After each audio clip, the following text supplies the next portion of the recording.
But then I spent so many nights thinking how you did me wrong. And I grew strong, and I learned how to get along. And so you're back from outer space. I just walked in to find you here with that sad look upon your face. I should have changed that stupid lock.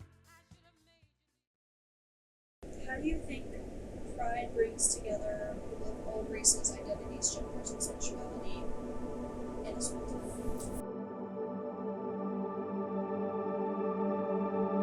Happy Pride!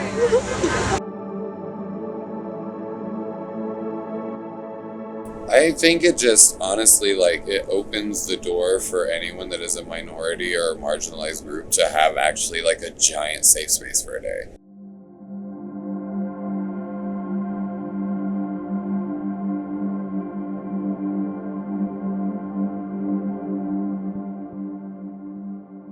June 28, 1969, the Stonewall Inn, a gay club in Greenwich Village, New York City, was raided by police. The raid and brutality from police caused an uproar of riots for gay liberation. The events of 1969 sparked June as Pride Month, and in 1999, the United States government marked June as Gay and Lesbian Pride Month, more known today as Pride Month.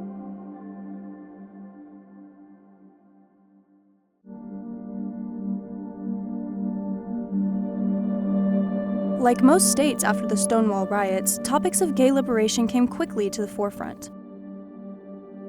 After decades of harassment and violence, the mistreatment of the LGBTQIA+ community was finally being recognized. Today, in June, many Pride festivals and celebrations are held across the USA.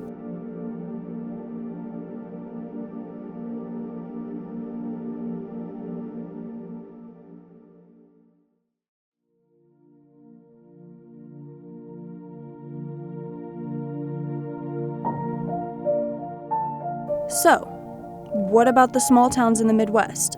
How is the LGBTQIA+ community treated here? The Midwest and South have been known throughout decades to not be very friendly to the LGBTQ community. Before the Stonewall riots, it wasn't unheard of for members of the queer community to be fired from jobs for being queer in the Midwest. Many other discriminations have taken place, and many more take place right here in the Midwest today.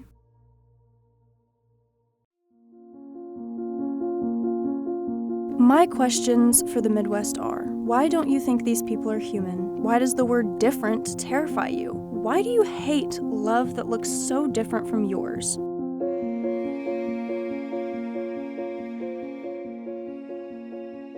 I ask you to take one human moment with me, to listen. Listen to experiences and stories, because whether you like it or not, we're all human, and that connects us all in the grand experience we call life.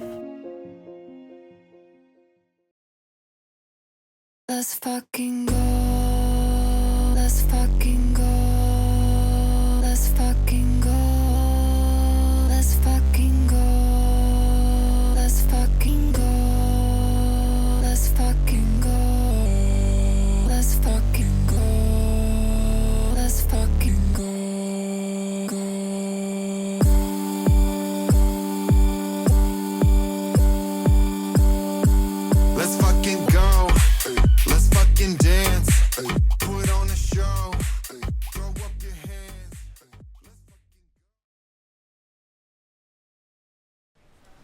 I am Cora DeVille, professionally known, but people at home know me by Corey Clausing, a very German name and a very weird one that I can't find on soda bottles at all. I am almost 26, so currently 25. Next month's my birthday. And I am from Burfordville, Missouri. Used to reside in Coulterville, Illinois, which is about an hour and 45 north of here in Illinois.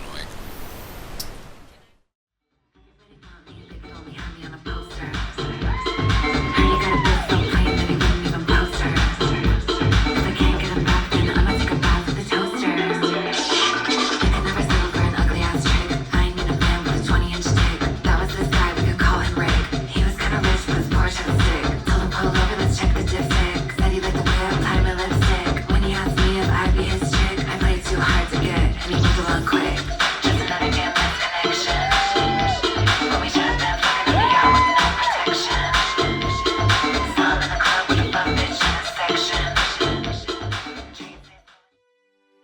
been doing drag as of February this year, 2025. It marked my 10 years of doing drag.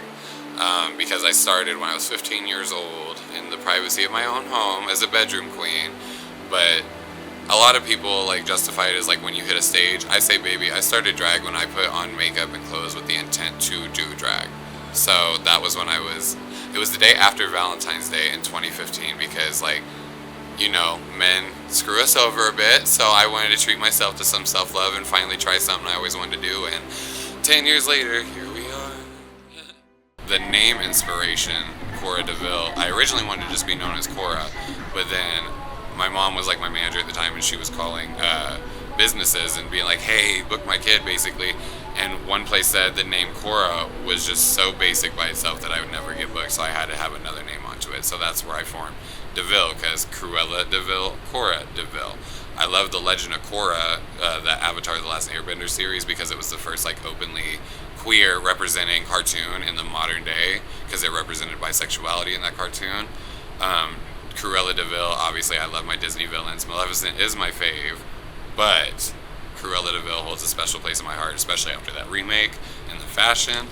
And not only that, like, I spell it the way the devil is spelled because, like, in my area where I grew up, like, queers were known as the devil. So I'm like, let me beat you to the punchline and just name myself that, because when you meet me, I'm going to be like a heavenly angel, but I'm going to be named the devil. It's literally just, like, representing what I seen on my queer experience growing up, because, like, I'm one of the nicest people, I'd like to say, that I know in my life, because I just give my all for other people and want to see other people grow, even if it's before myself. But I got demonized as the devil, so I just manifested that into what this is today. Yes, and the makeup, like, inspiration mainly stems from, like, graphic design, like pop art, almost kind of like graphics. Like, I love the big older drag features, like the old pageantry features, but I love like the modern twist of like the white eyeliner details and the more sharper like points to your eyes. Like, I just love being a whole character. I don't want to look like how I look on a daily. I want to look like an over-exaggerated version of what I think the beauty of femininity is, which is the mean eyes, the like cute little pout lips, and the fiercely carved cheeks. Like, to me, real women are just like the prime example of that queen that knows she is everything, and that's what I try to be. Do you feel like the drag community has changed you? Oh, only for the better. I mean, even in my worst times, in like all my worst fights I've had in the drag community, there's not one time I can't say I didn't learn or grow from it, whether it be professionally or personally, because like drag is a business, and like I'm very business minded myself. Like, I'm into it because of the business side of it. That's why I run shows and everything. But like, there's a certain kind of business that you gotta leave feelings at the door, and sometimes that gets, well, skewed, and they don't. So it's like, even the good and the bad, I've learned so much through drag. I've learned so much because of drag. The art form itself is just so fascinating because not one single person does it the same, and I think it's very representative of what humans are because of that. You know, not one single person is the exact same on the inside at all, whether it come to how they want to look like, what medicines they can even take, down to the DNA genetic structure, you know. And that's why I love drag so much, because you're not going to find one drag artist that is the same thing as another, unless you look at Sugar and Spice, because they're twins. But you know, it's just, drag will always change people, and that's why I always encourage people to go out to check it out, because no matter who does it, no matter who comes to the shows, no matter who works at the shows, no matter who just barely encounters a drag queen, your life's going to be changed after that moment, because it offers a bigger perspective than what people are used to seeing. The local girls are the one that's pushing the pavement, you know, like we always are a local girl before we even become a drag race queen, you know. Everyone starts somewhere, and it's just like, because of people like you guys and you lovely audiences support, that we can keep doing this to lighten up someone's life. Because like, there's a Facebook post going around right now, it's like, you remember that first time you seen someone living their unapologetic life and how it just like freed you a bit? You are that person. And it's like, I very much believe that, especially with working prides. That's why they're my favorite thing to work, because like, it may be hot, it may be miserable, and for a drag queen it might be borderline crazy for us to be in that like weather, But like just seeing kids' eyes light up, and even adults who are finally waking up to themselves, you know, it's like we just provide a kind of level of comfort that is just so therapeutic for some people. And that is like why I love doing drag. Like at the end of the day, the money never mattered to me, and it never will. I appreciate the tips. I love them. They are great. Lets me buy new outfits. But at the end of the day, I do it to liberate people that can't do it for themselves and make them feel the kind of love that they have shown me back, you know. We have an amazing community, whether it be here, the one I'm just now building, or the one that I helped build over in Southern Illinois. Like, queer people are just such a beautiful community once you get to the heart of it all, and that's why I love all my allies. Seriously, thank you.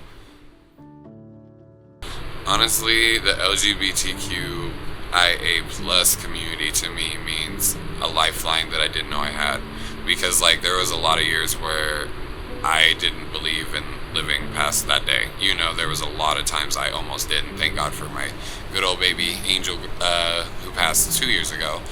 That little cat saved me through a lot. But you know, like once I found my community, I felt like I had more to rely on than just myself and my initial surroundings, and it felt like my safe space had finally broadened. So that's why I always give as much back to the LGBTQIA plus community as I can. That's why I feel the need to represent the community the best I can, because drag queens should always be at the forefront of our community, fighting for our rights, fighting for our freedoms, like they started to be. And I think a lot of people nowadays, with the oversaturation of drag that's going on because of the global phenomenon that is Drag Race, I think a lot of people are losing touch with like the honest to God good reasons to do drag that started this art form. Like that's what I think the little bit of history that not just my community but my own performers are losing like touch with. And that's why I love doing my open stages on Thursdays, to give them the drive but the good reason to do what they're doing, not like the selfish, egotistical, because really people should be doing drag for selfless reasons, in my opinion. Not that everyone does, but they should, in my opinion, because at the end of the day, we're going to be targeted anyway. Might as well put up the fight. So my community is my world. I love them so much. So I am Aliana Nicole on stage. Off stage, I am Nicole Davis. I am a proud trans woman in Southeast Missouri. Born and raised here my whole life.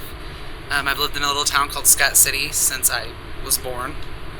Yep, lived there my whole life. I moved to Fruitland, Missouri for about 9 months after I got married. And then I moved back home after buying a house. I started in 2016. I started coming here my senior year of high school. And my first ever time seeing a queen was here on this stage. I didn't know what a drag queen was, ever. I had heard of some. There's one from Paducah, Kentucky called Brad Fennell. He impersonates Reba. Like, hardcore impersonates Reba. And to the point where they had to do an interview with him acting as Reba, for Reba, because she was sick. Yeah, it's crazy. And I heard about that as a kid, but I didn't know what any of this was. Like I said, I come from Scott City, Missouri. And so then I got to come here. Some friends had asked me to come out. I had just turned 18. I came out, and it was a whole new experience for me. Because back then, I was still just considered like a gay boy. And it was very different, but it was very eye-opening to see so many walks of life in one building at one time. But like I said, I started it in 2016. 2015 is when I started coming. 2016, I came on Halloween in drag for the first time ever. I had started doing makeup when I was in high school, so I kind of like helped play a part of it.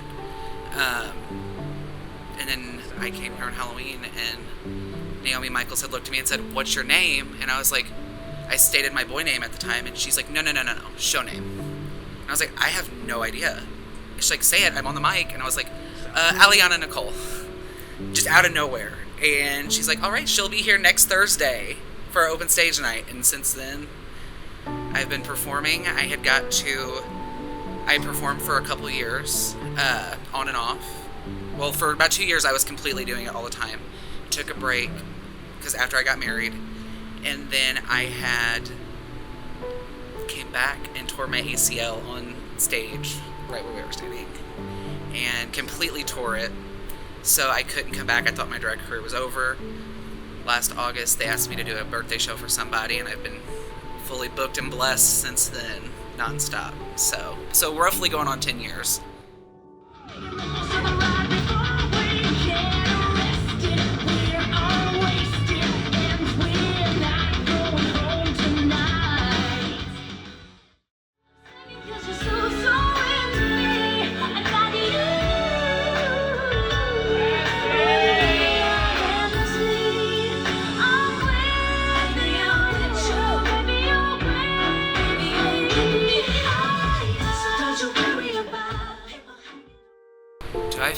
drag community has changed me. Yes, it's hard to specifically pinpoint things sometimes when it comes to it, because you want to believe that it's yourself that has done all this work, but in reality, like, when you stop and think about it, you know, if it wasn't for this bar, I wouldn't be a trans woman today. If it wasn't for the people that I walked into and saw here, I would have never been who I am today. I still probably would have been. I was never fully scared of being gay or anything when I finally knew what it was. But being here made me feel safe. And had it not been for the queens here and the trans women I met here, I would have never been where I am today.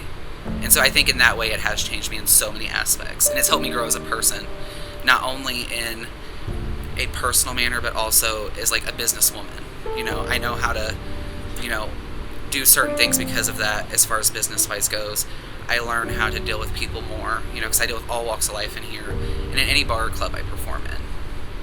So it's definitely changed me, but I'd say for the better more than anything. Who has inspired me outside of drag?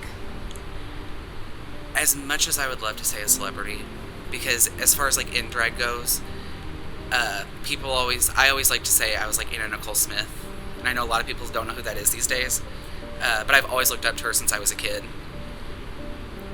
But my go-to is always like my sister, because she's younger than me, but she's always been herself. She's always marched to the beat of her own drum. She's different, she's witchy, she loves everybody, and she has opened my mind more than anybody else. Like, if it wasn't for her, I wouldn't understand some of the new stuff. I didn't know what non-binary was. Like, it was hard for me to understand what trans was when I came out. It's like non-binary, pansexual, all those. She's the one that helped me grow and learn, not just coming out to the bar. So I have to say she's probably my biggest inspiration out of anybody. The LGBTQIA plus community has helped me grow. It means, I don't know how to say it now. I'm about to cry. Okay. So, like I said, I come from a small town. So, like, it wasn't okay. My dad was a very abusive person when I was a kid, especially when I was a boy. I played with Barbies when I was little. I wanted to wear like the little dresses with everybody else because all of my cousins were female. So getting to be around people that were okay with me and I don't know, just accept me was just a whole different ballgame. And if it wasn't for the LGBTQIA plus community, I don't know if I'd be alive today. Like, I genuinely don't. If it wouldn't have been for me coming here, even if I never came out as gay or trans or anything like that, I think it had not been for the community that I got to see and even get to know, I wouldn't have been here today. Absolutely. I am Jackson Summers, on stage and even off stage. I am going to be 45 this Saturday. I have lived in the Cape Girardeau area my entirety of my life, but I've lived in Cape specifically since I started drag 27 years ago.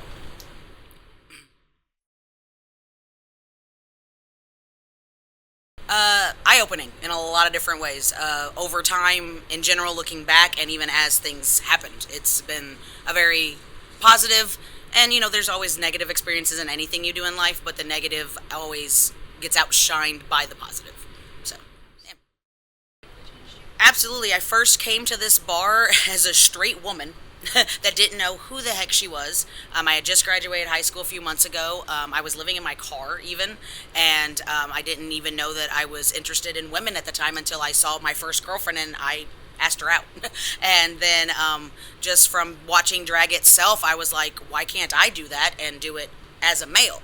And then I started talking to entertainers. I kept coming to shows, and then I found out right before my first show that I am trans. I found that out just from a documentary on TLC, and that changed my life immensely as it was. And then I came out to my adoptive drag mother first, and we had a whole conversation, and she helped name me and everything before I got on stage.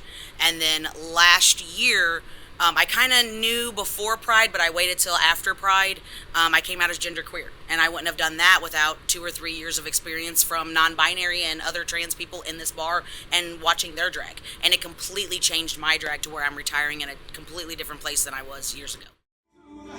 If you ever wonder why we ride these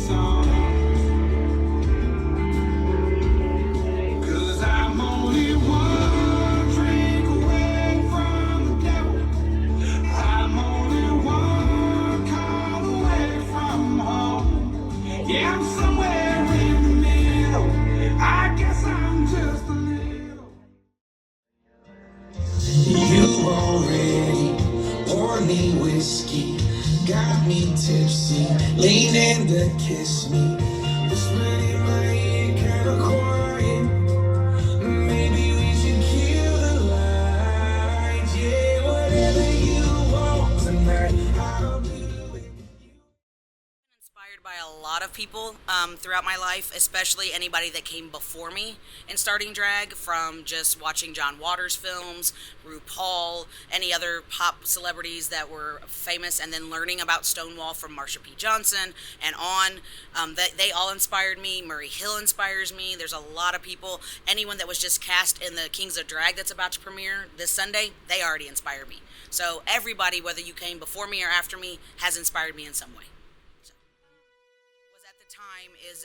I think it was illegal for queer establishments to have a liquor license, so they were always being raided by police, and the police broke the standard protocol that evening, and they were harassing and breaking the law by the way they were treating the queer people in the establishment that night, and so the queer people fought back. And that started a movement that lasted for at least 3 days, and then it kept being celebrated year after year. So, yeah. The first Pride in St. Louis was 2 months before I was born. So, yeah. So it's been a long time coming for a lot of places to, even Cape didn't start having prides till 5-7 years ago. So it's still a long time coming in 2025 to still get this much pushback when we've been here way longer than people realize. The LGBTQIA plus community matters to me wholeheartedly. I am visible for those who can't be. Ever since I first came out, I have gone back and forth on my gender identity because of how other people have treated me and such like that. But once I, stood tall in myself and got my own confidence, I've never backed down because I knew what it was like growing up, in the 80s and 90s, trying to be myself, and I won't let anybody else do that. So I learn from the community as much as I teach. And like I said, just within the last few years, genderqueer people and other people under the trans umbrella have helped me discover being more secure in my masculinity. I was trying to be a toxic straight man, and that's not who I am. And I was very unhappy in that situation and the life that I was leading, and I was out of the bar at that time. And when I came back to the bar after something personal, they all healed me in a way that I didn't expect. And I will always be thankful for that, so I always give back to my community because they're always here for me. So, yeah. Someone from a small town? No. And that's not to say that every small town is dangerous, because the town I grew up in had maybe 900 people on its sign, and I have well over that on Instagram. So my following has already surpassed that town. And honestly, the more I started to work in that town and just be unapologetically myself in that town, because I always worked in that town at main gas stations, I would just come out with earrings on every day, different earrings, and it became a popular trend for people to come up and check what they were. And people knew I did drag, and because of getting to know me at face-to-face human level with Corey, they were more comfortable with understanding the idea around Cora. So it's if you're willing to really try to feel comfortable in your small town, put the work into it. It's sad that we have to put in the work, and like I said, not all small towns are safe, and even if you put in work, that doesn't still guarantee you a safe trip in your town. Mine was small enough to where I knew those people since I was basically born, and they knew from start to finish I had good intent and wasn't trying to go out here and do anything evil. But small towns, for the most part, are just not safe for queer people. I used to run a drag show even in a sundown town, recently abolished sundown town. It was still on maps and everything. They still had a cage where they kept black people after curfew out in their public park in a memoriam that you could see from the main road in front of a child's playground. So, my work of trying to do shows here and there, it may just seem like I'm just trying to get my money here and there, but no, I'm trying to reach towns that might just need to experience that, because that show ended up opening up a lot of people's eyes in that town. And it made a change for the better. Just like me going to my senior prom in drag, it changed the perspective of people in that entire town. And when I walked through those doors in drag for the first time, I felt that change happen. And it's you'll know when your change happens in your small towns, but just know that you might have to be a little bit more precautious in small towns versus bigger cities, because people don't have as much to focus on, and you're one of their targets if you look something different. So you're just easily targeted in small towns, but make yourself welcome. You have to put in work for it, but I myself have done it and it works. So No, I do not. I didn't have as much of an issue, and I still don't understand why, and a lot of people do ask me my story, and I have had issues with things. I've seen people, but I've seen people deal with much worse. I was never really I was bullied for being a gay boy for a little bit, but then once I hit high school, no one cared. And then I came out as trans, and some people didn't understand it, but then other people were like, it's your life, do what you want. And Scott City is one of those places that are very much, it can be very racist, it can be very homophobic, transphobic. But I was accepted. But then it does anger me bad. And I get so upset, so emotional over it, because I see people that are younger than me getting bullied and harassed in the same town that I was allowed to be myself in. But it's because of the political climate these days and the things going on, it just makes it so much worse. But I was also someone who was very proud of myself. I did it. I didn't tell nobody. So I guess me saying I came out was never really a thing. Because I never really did. I just did it. I was just me. When I came out as trans, I had someone ask me, like, so who are you to me? And I was like, your daughter. I'm not your son, I'm your daughter. And it was left at that. So, like, it's hard, but I see people who have been bullied and beaten over things. And I know people personally, and it kills me so bad. And people of other races too. Like, some of my closest friends were people of color, and to even see them go through things, or anybody, it kills me, because I'm like, why is it so hard just to be nice to somebody? Like, why does it matter who someone else is? As long as you're not hurting somebody, it shouldn't matter at all. And unfortunately, because of how things are going in the world these days, it seems to get worse than better. I do not feel that any race, gender, or anyone who tries to be unique is valued in society as a whole, period, without a mass of us standing up for each other. I see that just in the comment section of just the transgender healthcare bill that went through yesterday. I was called a groomer by I quit counting after 10 strangers called me a groomer for sticking up for trans kids yesterday alone. And so it's just, education matters, and there's going to be ignorant people no matter what you do. And so actions speak louder than words, and the words people do say also matters at the same time. So accountability matters, but just living in your truth is always the best thing to do, even when it's hard. And that's why a community helps, because even whenever I try to shrink back, my community makes me stand tall. And I do that for my community as well, or at least I try. So yeah, it's not good anywhere to be unique, and a lot of people in this life will call you a black sheep. And I just had this conversation with someone very close to me, and they try to tell they tell you you're a black sheep because they took away your light. And whenever you find your light again and you shine more brightly than them, that threatens them. And then that's why they bark back at you and they try to push you back down. So just, be unique and be yourself, and you'll always shine brighter than the hate.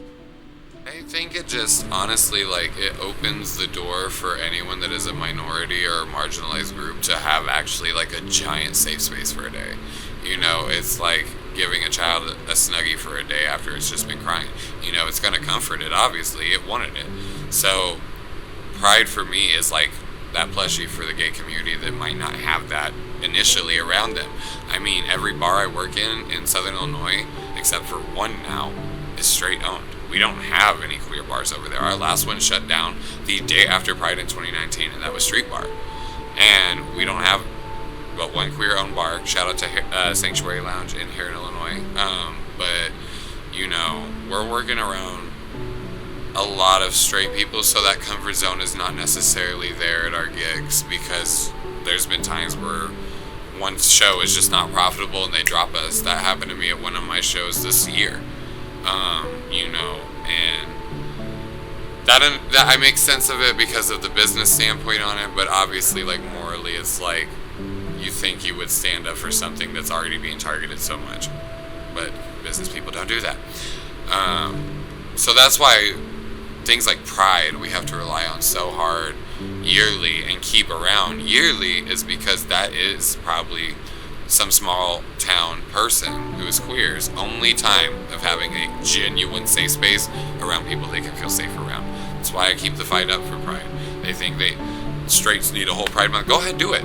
No one's stopping you. Like, literally, we made our own because we thought we deserved it and we thought we needed it, which we do. But, it's like, keep bitching, just do work about it. Go do it. Straight Pride can be any other day that's not June or October. Have at it. Shoot. Y'all want to celebrate queerness on Halloween anyway. Y'all play dress up. Get with it. Wake up. I think Pride brings so many people together because it gives a safe space. Being at Pride on a couple Sundays ago, I saw people from every walk of life you could think of. Every walk of life. Young, old, people of color, people of different, of every aspect of life. And getting to see those people there was no hate. I think we had a couple protesters, and I think there was a couple things, because even walking down the street, I had something hollered at me from someone driving by. But, and I was in my sash and crown. I was in my big hair, I wasn't hidden from nobody, and people drove by, hollered something, but I think there were so many of us there that it was genuinely, any negative was looked past, it felt like. Because we were all there together. We were all there to support the same thing. And I'd like to note it was record-breaking attendance so far in Cape Girardeau. And that was probably one of the, it meant so much to me, and I think everybody else that also performed, because it was we did that.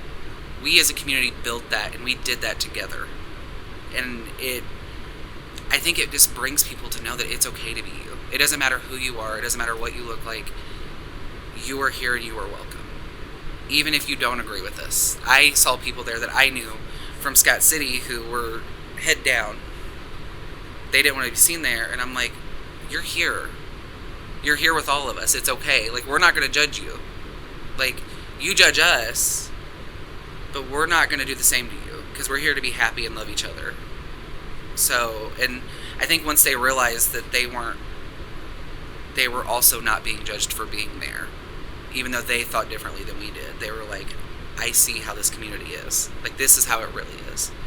It's not what the media makes it look like.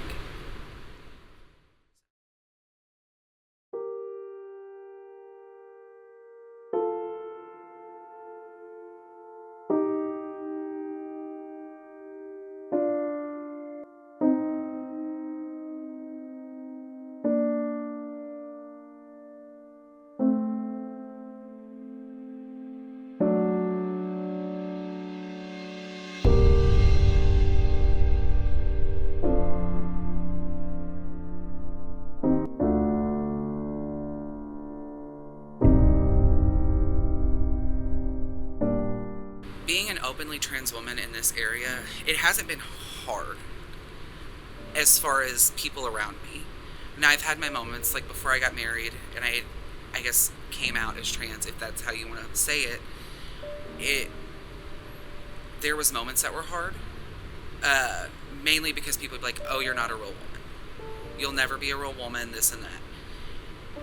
However, I also got a lot of love, but what people fail to realize in this day and age is there's a lot of people that just want you because it's a kink, is the best way I can describe it. It's not because they want to be with you. They want to be with the idea of you. And that was the hardest thing. And when I found my husband comes from a small town of population of 30 in West Tennessee. Nothing's okay there at all. So when I found him, and he didn't even realize I was trans, he didn't understand it, and finally I had to tell him. And I'm like, look, because I told him when I started, I'm like, look, this is exactly what this means. I had to break it down for him. And he was like, okay, my family's not going to be okay with this. And he's like, but I don't care. And because he'd never been around it, he didn't know what it was. He didn't understand it. He thought it, meant that I was born with both parts and stuff like that. And that wasn't the case. And so for him to finally come back and understand it, I was like, I got to keep this one. I got to keep that one. But other than that, It really hasn't been hard. I think the biggest place where I struggled with was jobs more than anything. I had a job once where they had all went and complained to HR that I was in the bathroom. It's in Fruitland, actually, right beside a gas station down a hill. That's what I will say. There's a gas station right here, and down a hill is a little bitty metal building. Yep. I worked there for a while, and that's where it happened. The company did not have my back at first until I was like, okay. It's like, I just won't pee. I said, then that's on you. And then there was a whole uproar. I saw people that I hadn't seen in years come up front. They went to the building, they called the building, and they had me back. And then those people that did that and went to HR came back to me and was like, I did that. Months later, we're like, that was me. They're like, I love you. I see you now. I see you for who you are. And these people come from like Old Appleton and stuff like that. So they come from very small, not open-minded towns. And they're like, we love you for you. And we can see that. And we see that just because you're different doesn't mean you have to be horrible. But then they did letting me go because I was trans. Because I had to go to my doctor in St. Louis one time with a no. And then like my current job, I face an issue right now with they won't let me move up in the company because I do drag. They won't directly tell me to my face, like corporate won't, but I have a lot of friends and a lot of people, and they know, and they will not let me move up, and it sucks because like I'm a good worker for them, like, and I helped them a lot, and they just don't want to move me up because of it. And then my hair school also did the same thing. It was not. It was the other. I had went there, and they had their teachers in training had an issue with it. So they were also a student.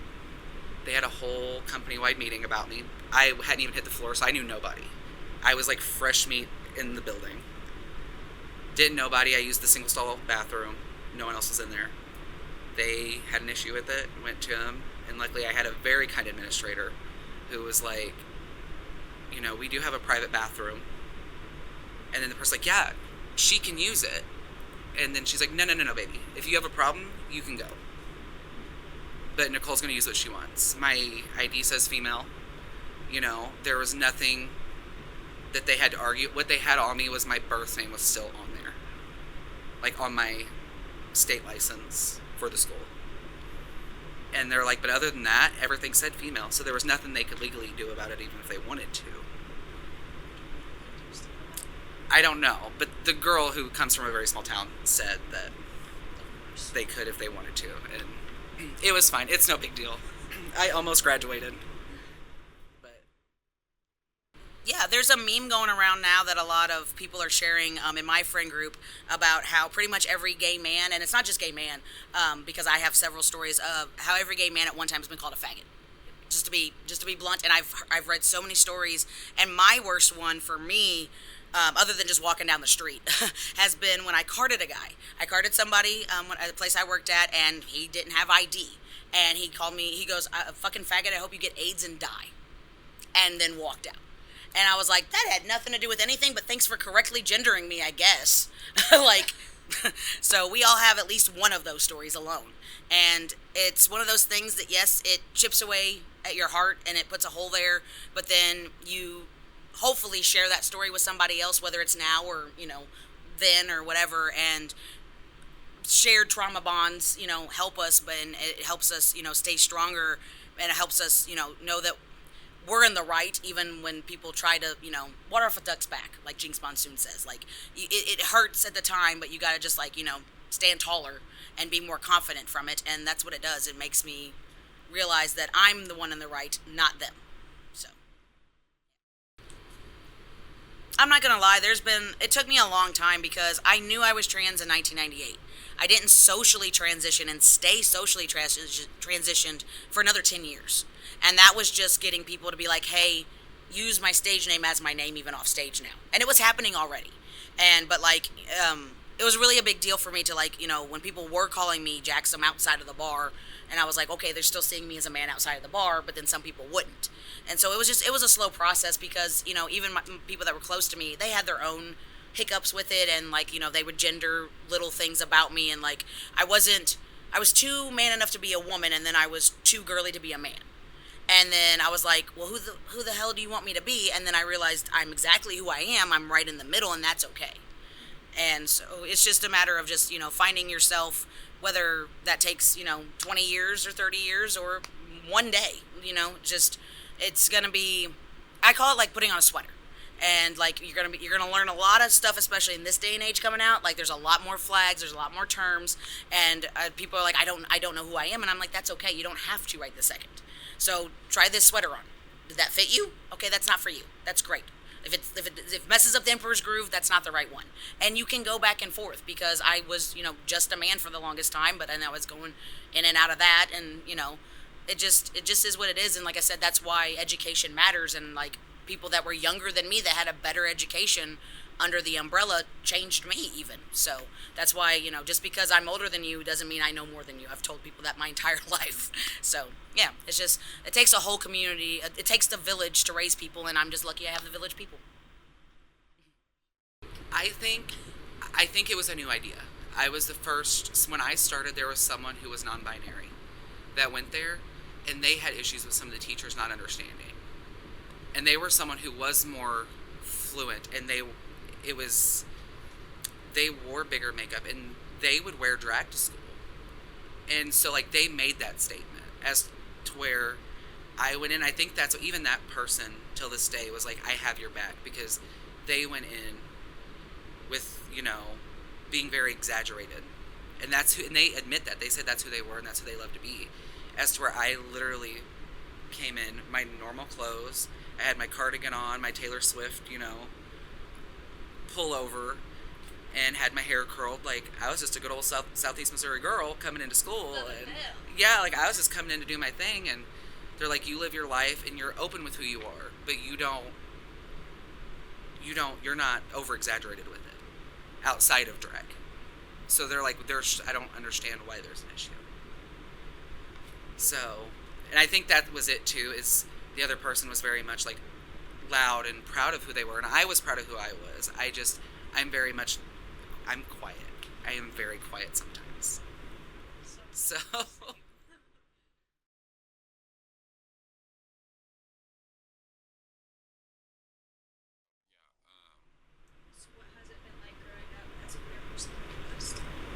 What has it been like growing up as a queer person in the Midwest? Was it good? Was it bad? Yes and yes. It's a mixed experience to have in the Midwest, in my opinion. I mean, I'm born, bred, and raised Illinoisan until I just moved to Missouri, like I said, 7 months ago. So I've only been in the Midwest. I've only traveled really in the Midwest. And everywhere I go, I have to have my guard up. And it's not necessarily something that I think everyone has in this area, because, I mean, some are privileged, some are born into farm families and can take care of themselves with looking like they're the status quo for this area. I wasn't built that way, baby. I started wearing a tutu at 2, so it was already downhill from there. And, like, just to put it into perspective, I didn't even know what being gay was until I was 13 years old. I didn't know any ideas of it. I didn't know any possibilities of it. I was sheltered, like, big time. Hence why this is this. But I found out through high school when I was a freshman, like, what being queer was, and then I came out as bisexual. But even before that, I know back then I was like, like, I was very flamboyant about it. I was very unapologetic about it. I had that little gay tinge in my throat when I talked, like, it was something that I just couldn't hide back, nor did I want to or feel the need to. Because, like, I mean, growing up, I got called a faggot, and I looked it up. That said a bundle of sticks and leaves. I genuinely thought that's what it meant, because it is.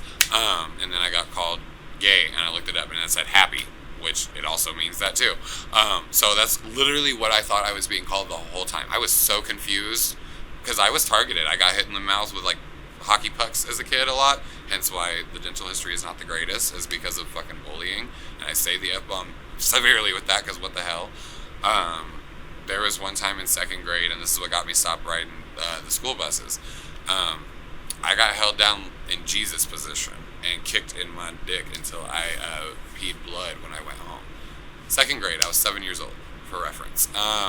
Imagine that happening to your kids. I never rode the bus after that until about 6th grade year, and then it was up until I got my license. I was dealing with still bullying on the bus, bullying at school, all for shit I couldn't help, shit I didn't know about, things I couldn't understand, things I started to understand as high school happened, because I was bi until I was about 16, and then I was just like, nah, I'm just gay. Took a while to accept my own self, but then after that I started wearing makeup and nails to school, and you can tell I got a little bit more of a pep in my step about not taking shit from people, because I didn't get bullied not once that year directly, physically, like none of that.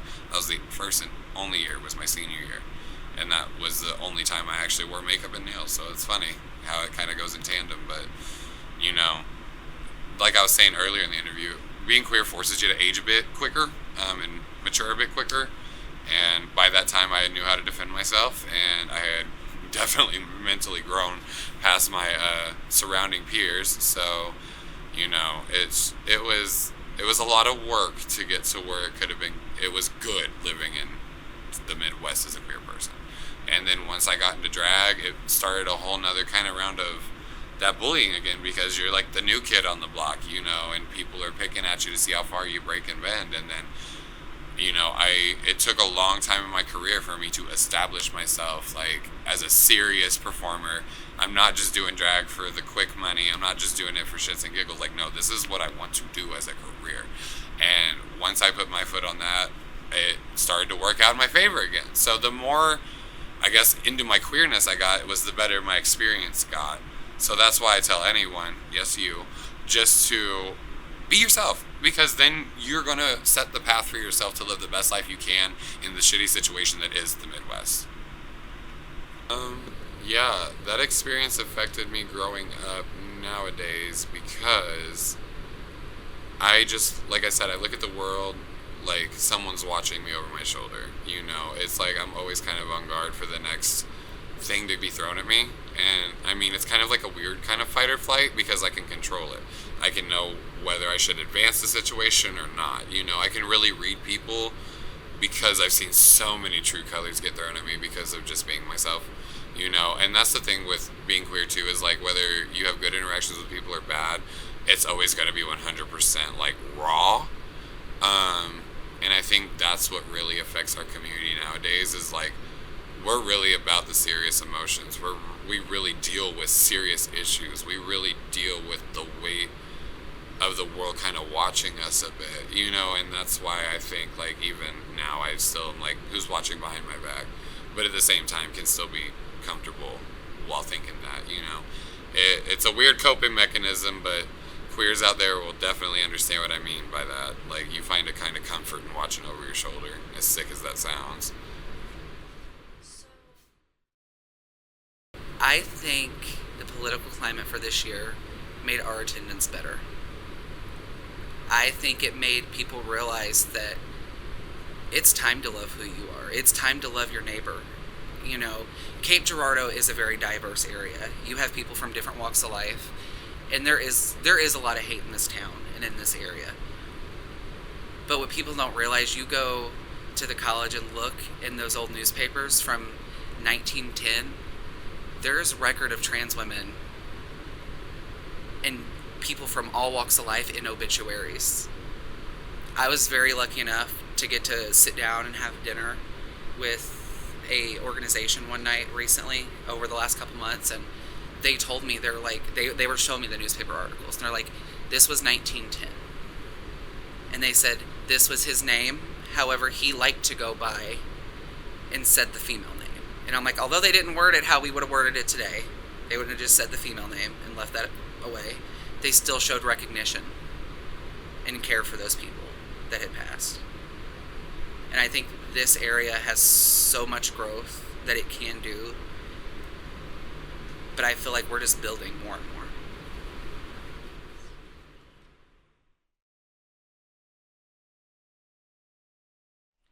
just inclusion and just education and learning. Whether you know someone queer or not doesn't mean, like, even if you don't know someone who's queer, doesn't mean you shouldn't know about queer culture.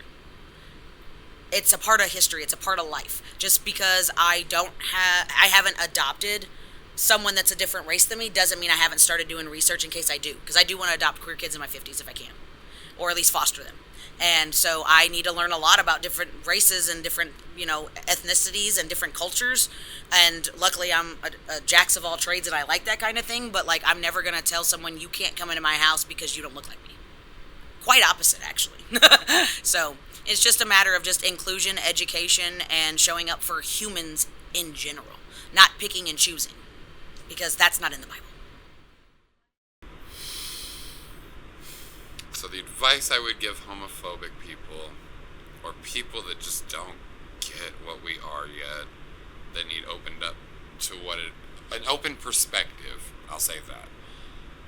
The advice I will say is you can learn something from every individual person on this earth that you did not know.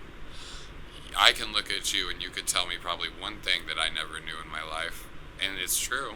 And now I have that knowledge, and that's how people grow. That's how people evolve, is by listening to those little experiences and learning from other people.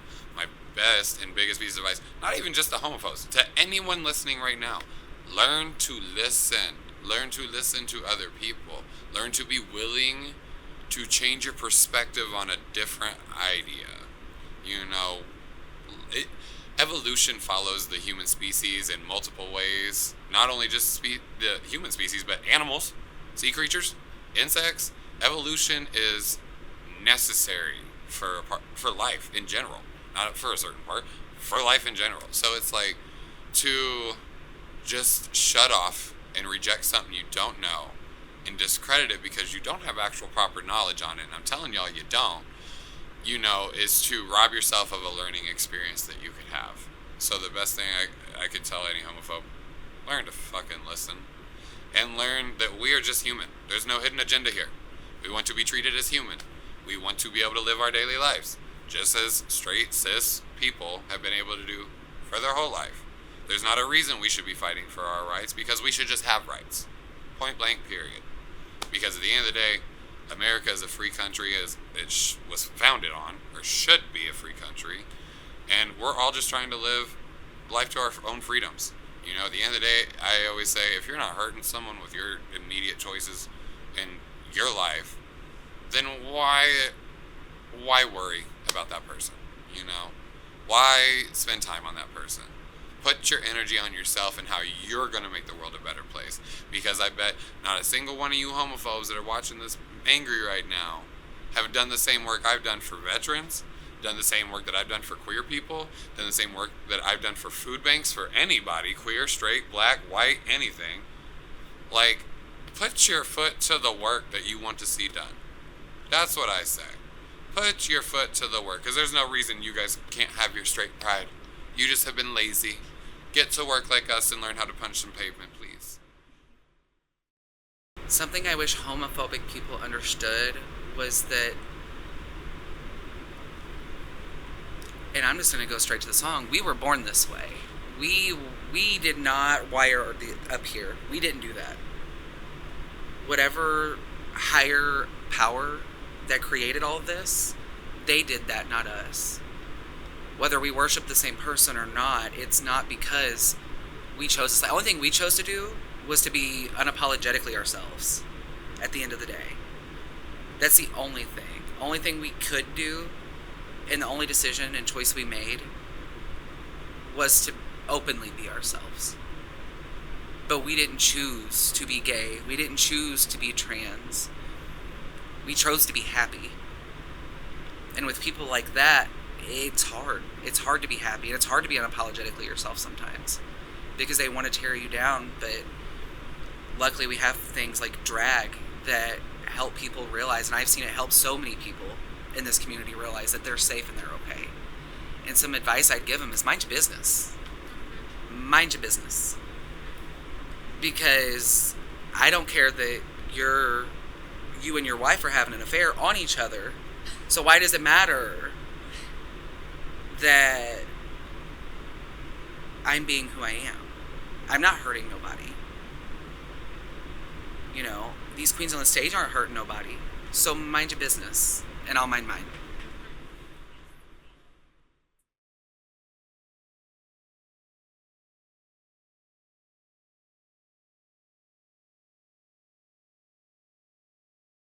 Honestly, as a child, if you're in an unsafe household, maybe silence at home is your best option. I won't say silence maybe at school, because like I figure that's probably like the only other public outing they'll get away from their parents if they're not safe. I think like just silently find your community if you're in a place where you can't defend yourself. Like if you feel scared, don't be outwardly about it, because that might put you at more of a risk to get hurt. But honestly, the best advice I can say is don't lose touch of who you are throughout whatever little process you choose to take on how you live your life. At the end of the day, I grew up wearing like tutus, skirts, dresses, all that stuff, without even knowing what a drag queen was. Baby, your life's already set up for you. Live it out. You know, just accept who you are, and you will find a new lust for life after that. Once you just know that you got yourself, everything will be good, and then the friends that come will just be the added bonus. But take care of yourself first. Some advice I'd give a child a part of the queer community, and this kind of goes hand in hand on something I would even tell myself when I was younger, is don't be scared. Don't be afraid, and don't be scared to feel alone. I am someone who being alone has always horrified me. I'm also scared of death completely. Like, even though I am very much more in like the spiritual aspect of things rather than like religious aspect, I do not, like, I've always been scared to be alone. Like, I hate being alone. But it was until I accepted the thought of being alone and just being genuinely me, I wasn't okay. But after that, I could be myself. And to look at them and tell them, my most recent Pride event, I had about 6 kids run up during a number. I was doing a Taylor Swift mix. They all ran up to the front of the stage, and each one of them tipped me, and then the one hugged me and said, "Thank you." In that moment, I was like, this is why I do this. And then I had someone else come up to me, and he asked for a picture, and he started crying, and was like, and he was younger. I'd say he was probably like 13, and was like, "I feel safe here, and I feel safe with all of you." And I was like, this is why I do this. And I was like, be yourself, babe. Always be yourself, never give up. Like, don't stop being you.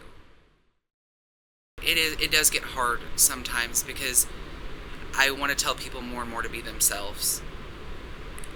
And it's hard sometimes in this day and age, because at the end of the day, me and any of my sisters here will have someone's back. The moment someone messes with them, we'll be right there standing by them. But seeing people that I can't physically help, and it's hard sometimes to say, especially in the climates that they live in, are different than what I live in. And it's hard to say, openly be out, be proud, because if they do that, what if something happens? What if they go home and that's the last time they go home because they came in all girls clothes instead of boy clothes, or in all boys clothes instead of girls clothes? And it hurts. It hurts as not only a trans woman, but as an artist and someone who does this for other people to be themselves. It's really hard to sit and watch sometimes. As far as dealing with bullying goes, especially in someone who is younger, don't be afraid to speak up. I know sometimes you can't speak up, because I have been in that situation where it was best not to talk. However, stand up for yourself. Don't be afraid to stand up for yourself. And when you talk to someone, it doesn't have to be someone close to you who might not be okay with it. There's people out there. There's other people at the school that you're at. There's other people in the karate class you go to that are like you, that may not just be as open. And if you're willing to be that push. Maybe it's going to help them open their eyes, and you're going to build a brother or sister to help walk through this life with you and help walk into this and walk into a family of love is the best way I can describe it.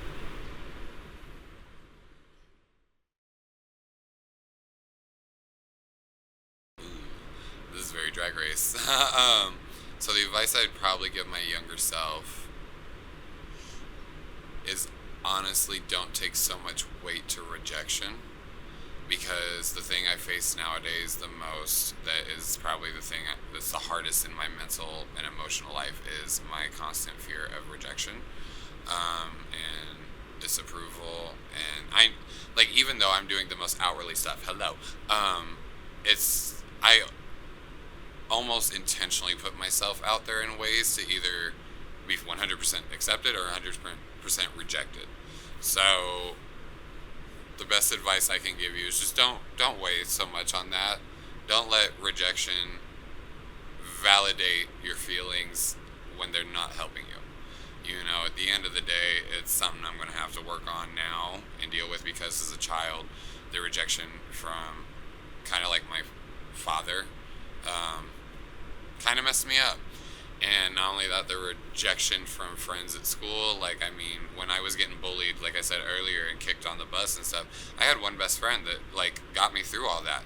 But then I moved away and came back in high school, and by that time, they had already found other friends and moved on from me and didn't want anything to do with me. So, you know, the best advice I can give you is just, young Corey, just sit with yourself and learn to be fine with that, and don't let the weight of other people's rejection define who you are and what you do. Because at the end of the day, you're still going to punch your own pavement, even if it hurts. So just stop focusing on all that. It's not important anyway when you look this good. Advice I would give my younger self, it's like I said, touching base on what I said earlier, it very much goes into, like, be you, be proud. Don't give up. You know, it's okay to be alone. It's okay to feel alone when you need to. But at the same time, I would have said, baby, you are a girl. Stop. You know you are. Everyone knows you are, baby. Like, come on. It's okay. Get up. Be proud. Take that one more hit from your dad, and then walk out that door to Grandma and Grandpa's. Because at the end of the day, that's where I went. You know, after every time I got hit, every time I got slung against a wall, or kicked, or punched by him, I went straight to my grandparents. Most of my childhood I lived with them, because I couldn't be around him. And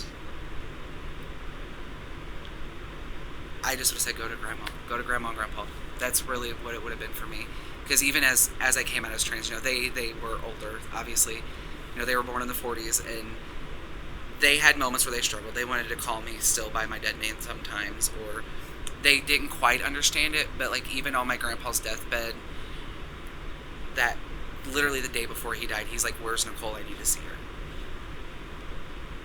And my mom's like, she calls and she's like, you know, your grandpa wants to see you. And it's moments like that that really hit hard for me. And I wish my younger self would have known back then, was that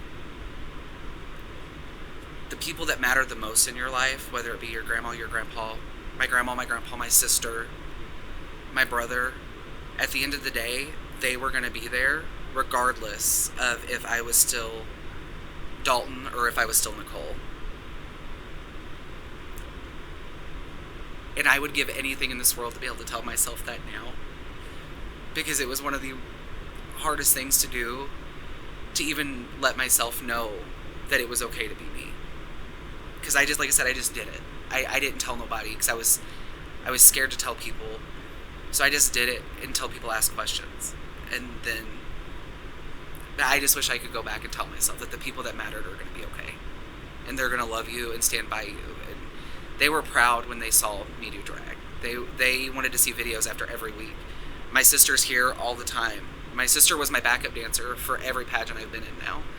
You know, my brother, who's 17, finds any event he can go to, whether it be Pride or something at the college when they offer like a GSA show. He finds every way to be a part of it. And my grandma always loved it because she was like, you remind me of me when I was younger. and it just, yeah. If it wasn't for, I wish I would have known then that the ones that mattered most would be okay, no matter who I was.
Oh yeah, big hug, big hug. We did that, y'all. Okay. But baby, we ate that a little bit up.